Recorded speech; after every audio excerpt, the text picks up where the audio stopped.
a mushroom guy. He does a lot of farmers markets and supplies local restaurants with gourmet mushrooms. Oh, welcome, John. Thank you for coming. Thank you. So to start off, we're gonna do a little quiz. Is it true or false questions? True, you raise your hand. False, keep your hand down. Okay. So, question number 1: all mushrooms have gills. You know, mushrooms have gills. True or false? True. It's false. There's mushrooms that have like tubes, like a lion's mane actually has tubes. They call tendrils, and the spores come out of there. There's some mushrooms that have actual pores. So what we're normally used to the button mushroom, of course, that has gills. So does shiitakes and oysters, which are my most common mushroom. Question number 2. True is raise your hand. False, leave it down. Mushrooms breathe oxygen and expel CO2. True or false? It is true. Yeah. Mushrooms are more. Yeah. So mushrooms. Oh wait, that might be a question. Maybe you're wrong. No, I'm not. I know. So in my grow room situation, I have to be careful because if I have a lot of mushrooms growing and it's enclosed, I don't have my air ventilation going. It can get very stuffy in there. It gets full of CO2 because and mushrooms will get long and lanky. They won't. They'll get mostly stems and small caps if they don't get enough oxygen. So this is kind of the same thing, but mushrooms are in the plant kingdom. True or false? No, very good. No, so they're on their own species, and we're more closely related to a mushroom than we are that broccoli. So, okay. Because we're fun guys. We are fun guys. The mycelium in the ground, when mushrooms are grown in the ground, myceliums will avoid plants and tree roots. True or false? False? That's okay. You guys know all about it. The symbiotic relationship between mushrooms and plants is phenomenal. The plants will actually feed mushrooms, the mycelium of the mushroom, sugars and carbohydrates. And the mushroom mycelium will bring up nutrients and some other minerals, and they have a symbiotic relationship. And scientists just recently found that trees can communicate with each other through that mycelium network. So it's pretty fascinating, really. When a tree is actually suffering, it can send a signal through that internet, that natural internet of the mycelium, and another tree can bring nutrients over. We're living in an amazing world, actually, really, you know. Okay. There is fungus in beer and wine. Yes. True or false? True. Okay. You guys are too smart. Okay. Good guesses. Last question. All mushrooms are edible. Oh. Ah, it is true. They're edible, but You you can eat die. them. Yeah, I know. Right here at the funeral.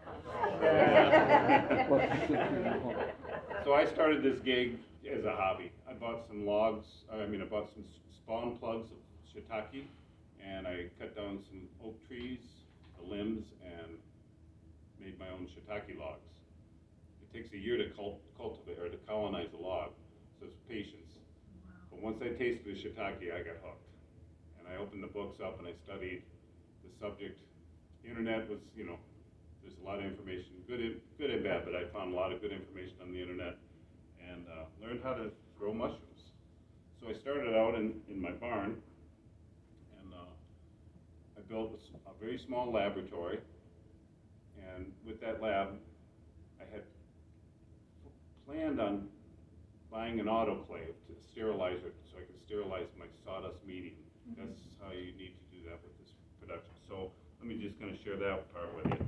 This is a shiitake log, and this was loose powdery sawdust that I started out, and I use organic wheat bran. So I'll mix that in a special bag that can be sterilized, the right moisture content, and then I sterilize, kill all the bacteria, the other fungi that might be on there, and then it's a clean slate to work with. Then I'll get cleaned up, and inside my laboratory I have a HEPA filter flow bench that I'll go in. I'm all scrubbed down good and clean, and I'll inoculate those bags with my psyllium to grow them out. So when I first started, I just grew oyster mushrooms. Shiitakes on logs, but I was growing the oyster mushrooms, which you can pasteurize the medium. So these are my oyster mushrooms here. Beautiful. And they, was kind of fun, interesting. What happened is I had a grow room in my barn, no heat, it was winter time, and the mushrooms froze solid. There were icicles on them, and they were just like rock solid, where you could drop them and they'd break, right? Well, I thought, oh, they're gonna just, as soon as it thaws out, they're gonna turn to mush. They didn't, they kept growing. So there's some kind of natural antifreeze in the mushrooms so they can freeze and thaw and get through it, and it won't kill it. They just go dormant. It's pretty amazing that way, you know? So yeah, so this whole journey that I'm on has been amazing. There's been so many coincidences that I don't call them, I call them blessings. There was things that I bought this autoclave I found on eBay, and I watched the price go down $1,000 every week.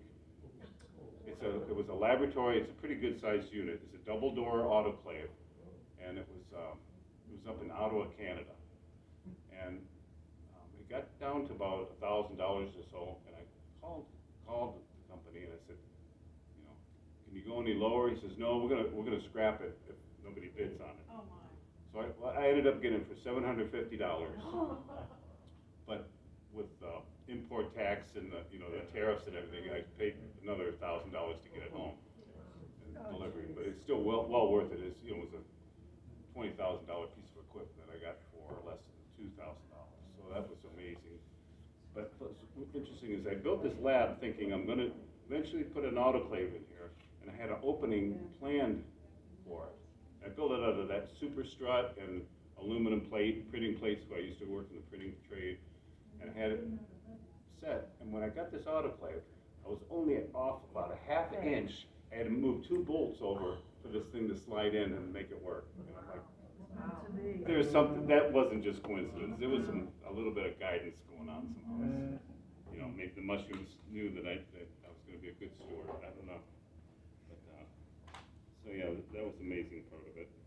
So then, after my studies, I want to make this bigger. So I have a barn, an old barn, post and beam barn, and each bay of the barn is 10 foot wide by 25 foot deep. So with being in the printing trade, I was able to get a lot of these giant printing plates, aluminum plates. And so I built an insulated, using straw bales, straw bale on the outside and an insulated tunnel inside each one of those bays. Well, I built one, the original one, and it was very difficult to build. It was hard. It took me over a year building it myself. So it's 10 by 25, and it's about 15 foot tall. Because the mushrooms need that oxygen, so I had read on my study that if you have a closed, confined space, you're going to need a lot more air exchange. So I made it quite large, so it took a lot of work. And then I built another one in the next bay over, and I said, I can't build a third one. I don't have the energy to do it.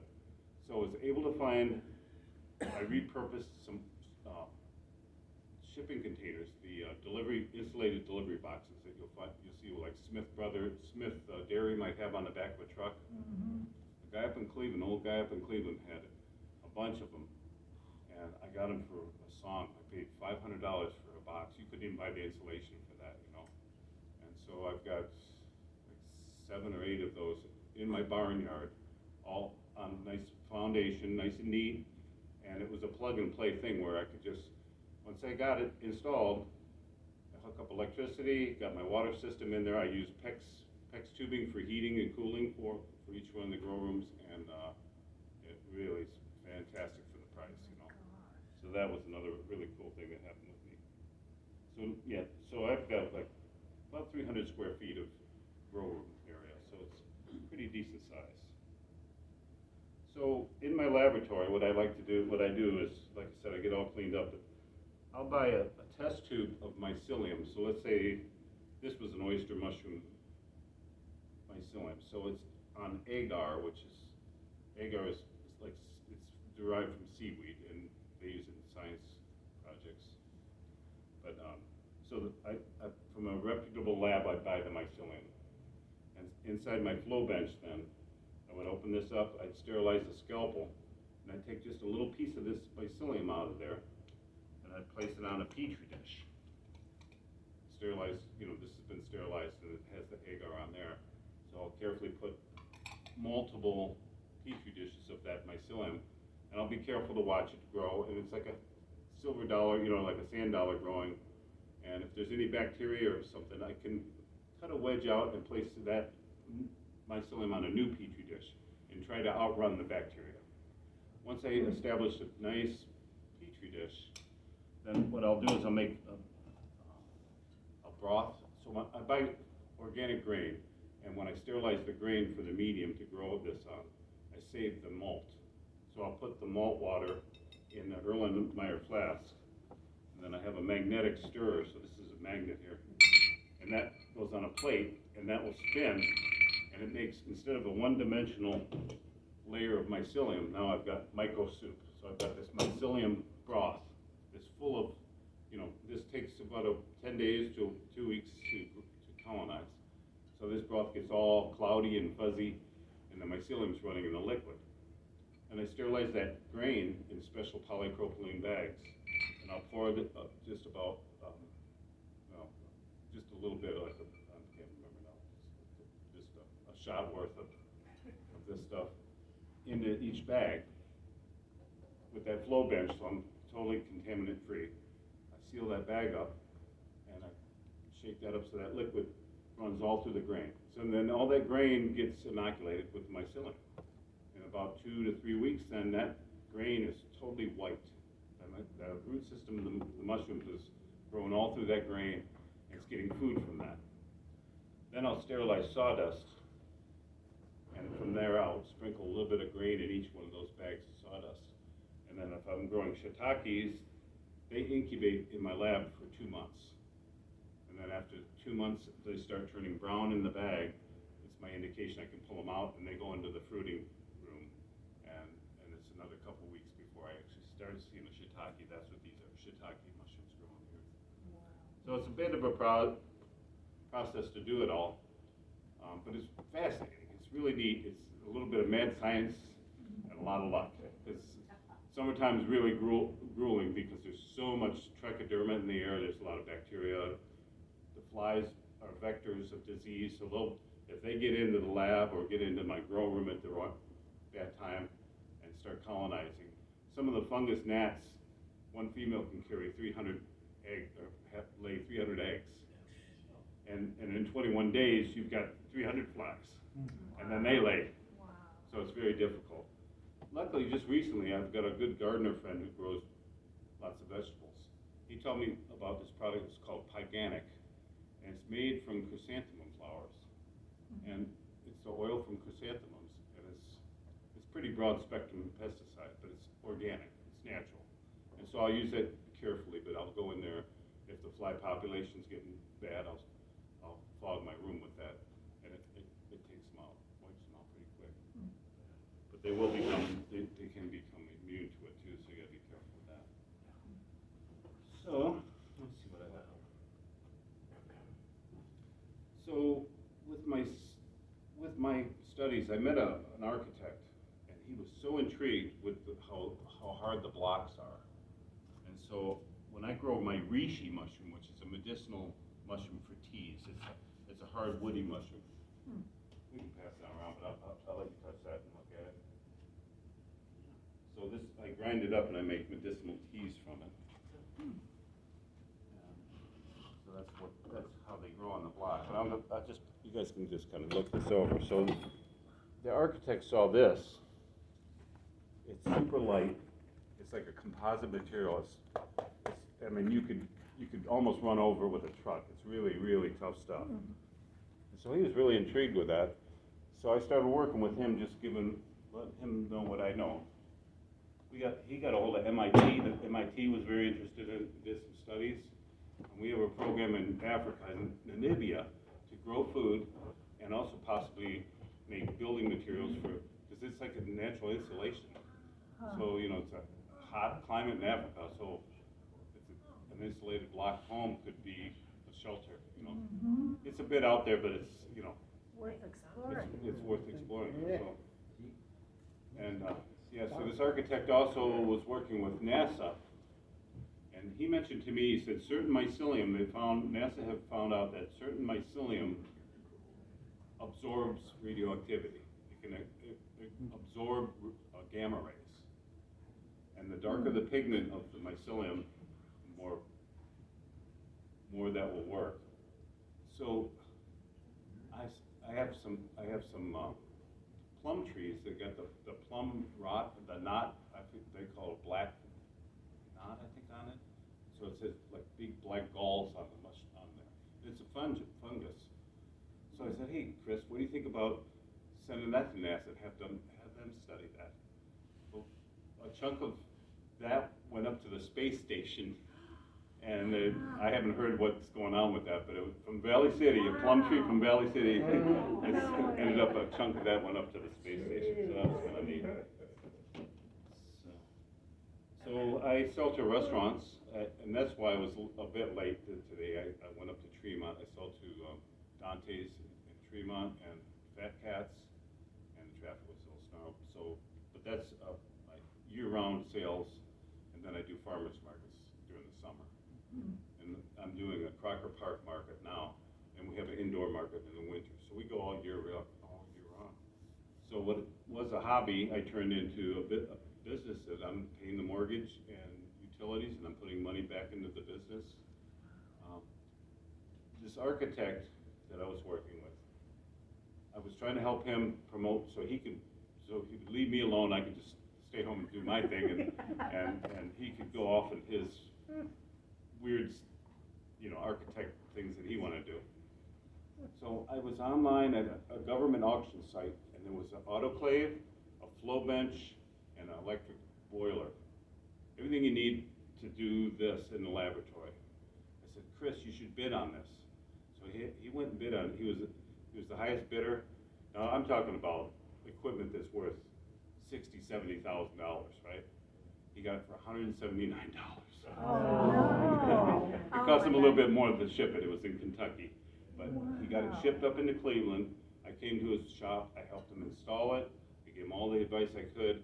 He was this close to hooking it up, and he bought this other piece of equipment, and he went off on a different way with the blocks. He wanted to compress it,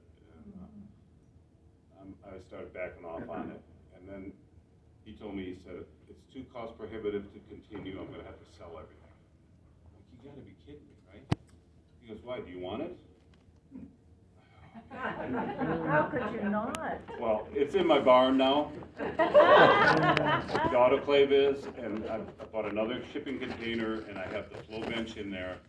This winter, I'm probably gonna try to get I need to run the natural gas line. I'm gonna buy a new boiler. The electric boiler that came with it was 3-phase, and Ohio Edison wanted 10 grand just to hook up the power, and then they wanted to charge me like $80 a month if I use it or not. So it's like, no. So I found a natural gas boiler for it. So that's sitting in my barn too. And what's that? This barn's pretty full. Yeah, it's pretty full, and so I'm on the fence with it, you know, because I'm 65, and I'm like, how long do I want to continue this? How big do I really need to be? You know, I got a pretty nice little niche here, but it's what do I do? You help me out. No, I'm going to continue doing it, and probably have to hire somebody to get the production up. But this whole thing is like I said, it's a blessing what I'm doing, because I'm providing good food for people, really nutritional food, and there's a medicinal side to all this too. So oyster mushrooms, they're actually anti-inflammatory. They're super healthy for your microbiome. They have a natural statin in it, so they can help regulate your blood pressure and reduce Cholesterol? yeah, that's what I meant. It's got a natural statin in it for cholesterol, and it's supposed to help regulate blood pressure too. And shiitakes are like a cancer fighter, even though I'm not allowed to say that. science suggests that it might be a cancer bed. And it's just super immune boosting and really tasty, really good. Delicious, yeah. And then again, the reishi mushroom, which is this mushroom here, I'll pass this, you guys can pass this around. So it's woody, hard. When it grows, it's like leather. But I dry it, I grind it up, and you make tea from it. And it's really good for kidney, liver function. Ancient emperors of the Ming Dynasty or prior to that, or before that, I mean, as a peasant like me could lose a hand by growing this, and it was coveted. They called it the king of the herbs, or the mushroom of immortality. So the Chinese really believed in the health properties of that from ancient days, and recent science found out it's super, super healthy for you. And it's antiviral, big time antiviral mushroom. So with the, you know, with the weird viruses that we have nowadays and stuff, it's really got a place in science and in our health, you know. So let's see.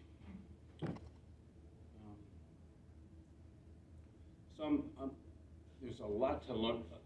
With this new autoclave now, I'll have a place where I can really expand on interesting new types of mushrooms that I grow. Right now, the autoclave I have, I can make 20 blocks like this at one time. And so I got to keep that in motion, and I can't really deviate from my oyster, shiitake, and the other mushrooms that I grow. But I really want to expand. I grow beach mushrooms, which are really tasty. I grow who's the fellow that mentioned hen of the woods, maitake. That mushroom is like 20-some% protein, and it's for an edible mushroom, it's like top of the list for immune boosting. It's so good for you, and it really does taste like chicken. It's like a mushroom that tastes like chicken. Really? Called hen of the woods, delicious mushroom. And so, you know, I want to grow more of the exotic ones too, you know, just because I'm fascinated with it. And there's another one that's called cordyceps. It's a mushroom now, and somebody not too long ago figured out how to cultivate these things. Originally, it grew up in the foothills of the Tibet mountain range, and it was the most expensive mushroom on this planet because, you know, somebody'd have to go up and find it. They call it the caterpillar mushroom because the spores land on a caterpillar, and it grows inside the caterpillar, and it mummifies the caterpillar, and then it fruits the fruit body. That's what it does in nature. But there's a way to imitate that with proper grains and, you know, substrate that people are growing up medicinally. And that's supposed to be they use it in sports medicine, really. It's supposed to really help open up your lungs and help you breathe better and get better oxygen to your system. So it's amazing stuff that we have here with the mushrooms. So yeah, so now I have my farm pretty settled in where everything's running pretty good. I got a grant from the USDA where I put a greenhouse up. I actually have 2 hoop houses up, and I grow vegetables too. So I'm so I want to be sustainable as possible with my mushroom business and growing food. So I'm going to invest here this winter. I'm going to put some money into putting solar panels up on my farm. I use a lot of hot water to process. A lot of my oysters, I need to pasteurize them at 160 degrees, so I need hot water for that. My boilers need hot water to get up to the steam pressure that I need. So there's a method where, I'm just excited about this part, that there's some controllers you can buy that can just heat a hot water tank. So I can have a 150 or 125 gallon tank. The solar panels can heat that water for me, preheat it, and I'm not using natural gas or electric. So I'm excited about that part. So that's about it. One other thing I do make is I started a seasoning line. So what I'll do is a lot of times I'll have mushrooms that don't look perfect for the restaurants. So I built a homemade dehydrator out of a big chest freezer. I mean a stand-up freezer.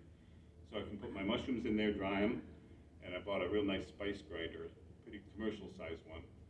and I can grind up the mushrooms, and then I grow, in my greenhouse, I grow the thyme, and I make thyme and sea salt oyster seasonings, which is quite nice. I make shiitake and sea salt, and then I make some other varieties of the oyster, and I'm expanding that too, so. It's a lot of fun, I'm having a blast What's doing the it. name of the, I see Valley City, Valley City mushroom, gourmet mushroom. okay. Oh, the label, Yeah, on your Yeah, we can pass seasoning. that around. You do online? No, you know, I haven't take that, I'm afraid of it, you know, because it's gonna get too big, you know, I won't be able, Yeah. I'll have, one fellow that was working at my farm for a summer, I used to, host my farm to a organic, it was called Wolfers, so these people sign up to work at an organic farm, they come and get room and board to help, and they learn a little bit, and then they stay for 2 weeks or so and move on. Well, this fellow, I finally had to tell him he had to go, because he wanted to move in and live there, right? He was a lot of help, but he said to me about the seasonings, he said, why don't you just, you know, quit going to the farmers markets and just do an online store? You probably could, but it wouldn't be as fun, I don't think, you know? You know, I get up in the morning and I don't have to drive anywhere. I get a nice breakfast, I have some shiitakes, and I have hens, so I have shiitake and scrambled eggs, you know? And I go to work. I just walk from, you know, 20, 30 feet out to my barn or my lab. And it's been a blessing. I've got a son who is, you know, I started this in '06. He was born in '09. And at first when my wife told me she was pregnant, I'm like, oh no, God, why